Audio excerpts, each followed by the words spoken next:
بسم اللہ الرحمن الرحیم۔ آج ہم لوگ بات کریں گے لاسٹ اسلامک ہسٹری اور اس کے بعد پھر ایمرجنس آف ارطغرل غازی۔ آج کل آپ لوگ دیکھ رہے ہوں گے پلے دے release Ertugrul Ghazi. Turkish language میں غین نہیں ہوتی تو اس لیے وہ لوگ کہتے ہیں ارطغرل، اور ہمارے ہاں سارے کہتے ہیں ارطغرل۔ تو بیسیکلی ارطغرل یہ لفظ بنتا ہے، کیونکہ اگر آپ اسپیلنگ دیکھیں تو that's the base of it. Last Islamic history ایک بہت ہی انٹرسٹنگ بک ہے، جسٹ 170 پیجز۔ آپ لوگ دیکھ رہے ہوں گے کہ کافی لوگ آج کل صرف واٹس ایپ پہ بکس فارورڈ کر رہے ہیں وداؤٹ ریڈنگ۔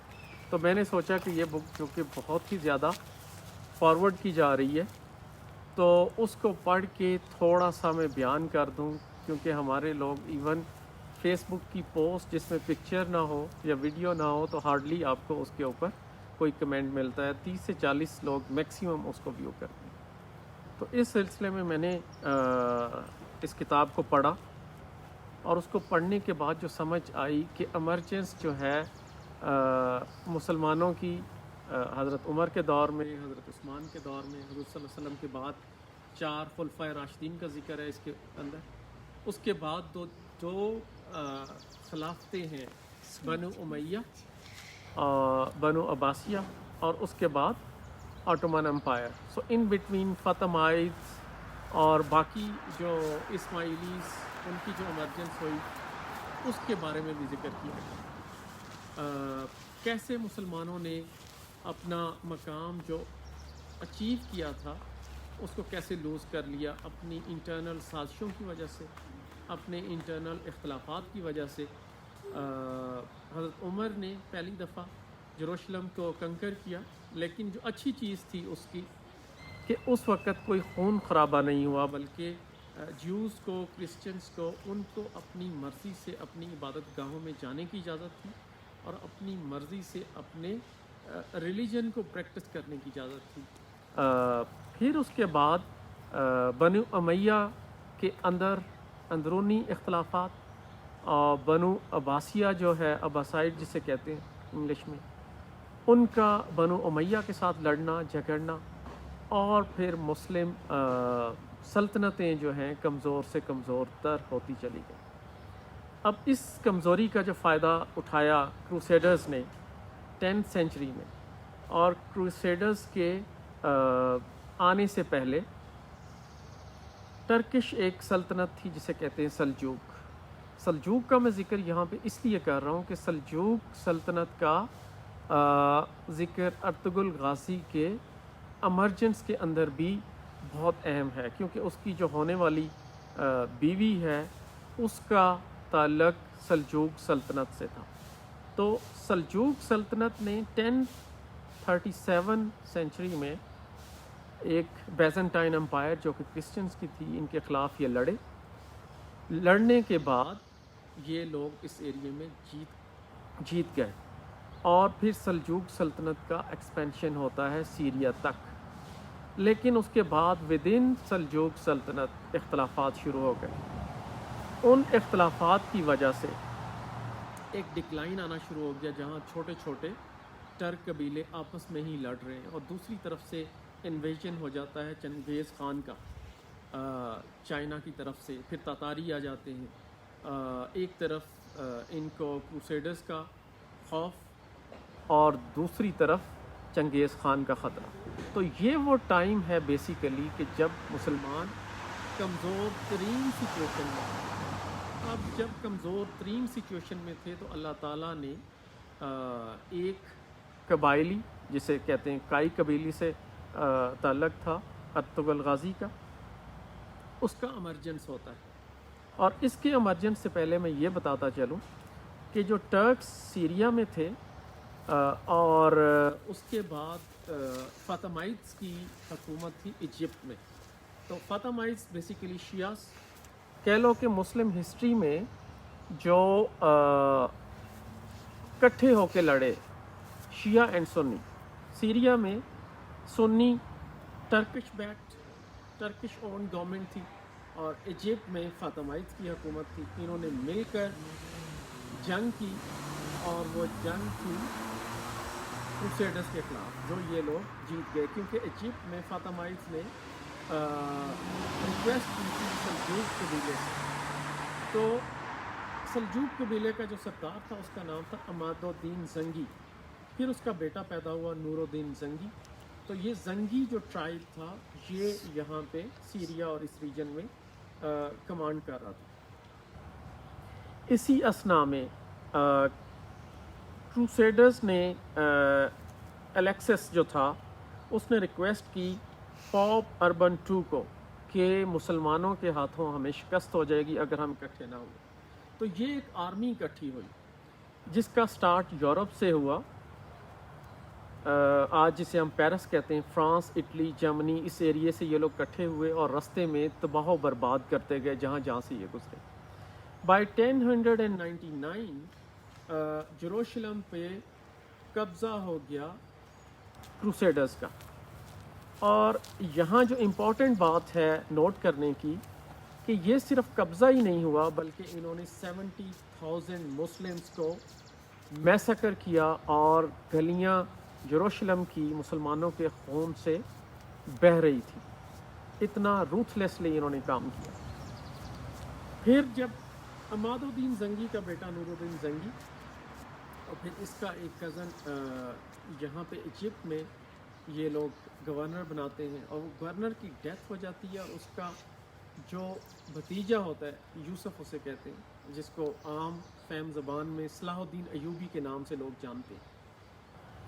صلاح الدین ایوبی 1164 میں یہاں پر اپنی حکومت قائم کرتا ہے ایجپٹ کے اندر. تو اب بیسیکلی سیریا اور ایجپٹ دونوں جگہوں پہ مسلمانوں کی حکومت قائم ہو جاتی. یہ وہ ٹائم تھا کہ صلاح الدین ایوبی نے پھر فیصلہ کیا کہ وہ جائے گا یروشلم کے اوپر. تو یہاں میں یہ بتاتا چلوں کہ صلاح الدین ایوبی کو بیسیکلی حکومت کا کوئی شوق نہیں تھا لیکن ان کو سائنس کا اور علوم کا انتہائی شوق تھا اور وہ انتہائی کہتے ہیں نیک، ایماندار اور گاڈ فیئرنگ قسم کا ایک حکمران تھا. اس کی اس حکمرانی کی وجہ سے بہت جلدی پورے ایجپٹ میں اور اس علاقے کے جو لوگ تھے انہوں نے صلاح الدین ایوبی کو انڈورس کرنا شروع کر دیا.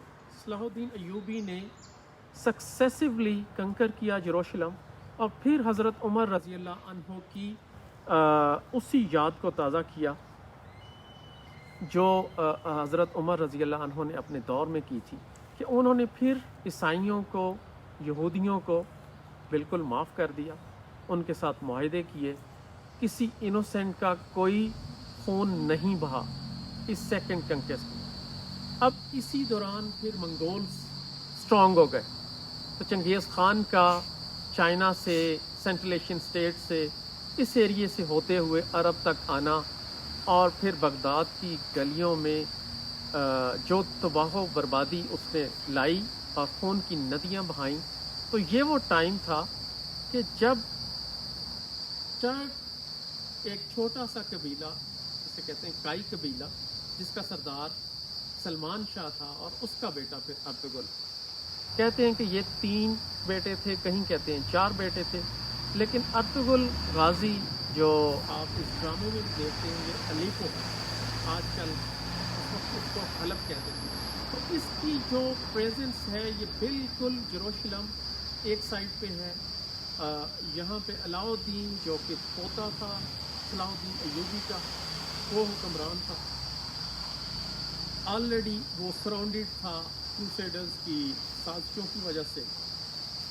مسلمان اپنے انٹرنل اختلافات کی وجہ سے کمزور سے کمزور تر ہوتے چلے گئے. اب ان کی کمزوری کا آف کورس کرسچنز فائدہ اٹھا رہے تھے. یہاں پر انٹری آتی ہے ارطغرل غازی کی. ارطغرل غازی کا جو موٹیو تھا وہ تھا صرف اور صرف دین اور اسلام کی خاطر اور غریبوں اور مسکینوں کی خاطر لڑنا. پھر ڈیٹیلز میں بہت سارے لوگوں نے بات کی کہ اس کو خواب آیا، پھر ابن العربی آئے اور ابن العربی ان کو گائیڈ کرتے تھے۔ ابن العربی کا تعلق اندلس سے تھا۔ ارطغرل الغازی جو کہ 90 کے 92 برس ان کی زندگی رہی، اس دوران ان کی جب شادی ہوئی حلیمہ سلطان سے تو ان کے 4 بچے تھے۔ ان 4 بچوں میں سے جو سب سے چھوٹا تھا، جو کہتے ہیں کہ ارطغرل الغازی کی عمر تقریباً 67 تھی اور حلیمہ سلطان بھی اس وقت لیٹ ایج میں تھی، تو اس عمر میں ایک بچہ پیدا ہوا جس کا نام تھا عثمان، جس کی وجہ سے آگے پھر آپ کہتے ہیں سلطنت عثمانیہ کا آغاز ہوتا ہے، آٹومن امپائر۔ لیکن آٹومن امپائر کا جو ایمرجنس ہے وہ ارطغرل الغازی کی وفات کے بعد ہے، کیونکہ ارطغرل الغازی کی ڈیتھ ہو جاتی ہے 1280 میں، اور 13 سینچری میں آٹومن امپائر کا ایمرجنس ہوتا ہے جو کہ 600 سال تک رہتی ہے۔ اب یہاں پر میں بیسیکلی اس کو ٹچ کرنے کا میرا مقصد کیا تھا کہ ارطغرل الغازی کا ایمرجنس کیا ہے۔ آپ نے اپنے گھروں میں دیکھا ہوگا کہ اسپائڈر مین، ٹام کروز، یہ وہ ہیروز ہیں آج اسلامک ورلڈ میں ہمارے بچوں کے اور ایون ہمارے لیکن کچھ عرصے سے میں دیکھ رہا ہوں کہ ڈی پیز پہ ارطغرل الغازی کی تصویریں آ رہی ہیں، اس کی کوٹیشنز اب لوگوں نے یوز کرنا شروع کر دی ہیں۔ تو یہ وہ لاسٹ اسلامک ہسٹری تھی جو مسلمانوں کو یاد کرانے کی اشد ضرورت ہے میرے خیال میں آج، کیونکہ آج بھی اگر آپ دیکھیں تو آپ انٹرنل سازشوں کے شکار ہیں۔ آپ کو ایک طرف عرب ورلڈ نظر آ رہی ہے، دوسری طرف آپ کو ٹرکی اور قطر نظر آتا ہے، تو یہ ود ان ڈویژنس، شیعہ سنی کی ڈویژن۔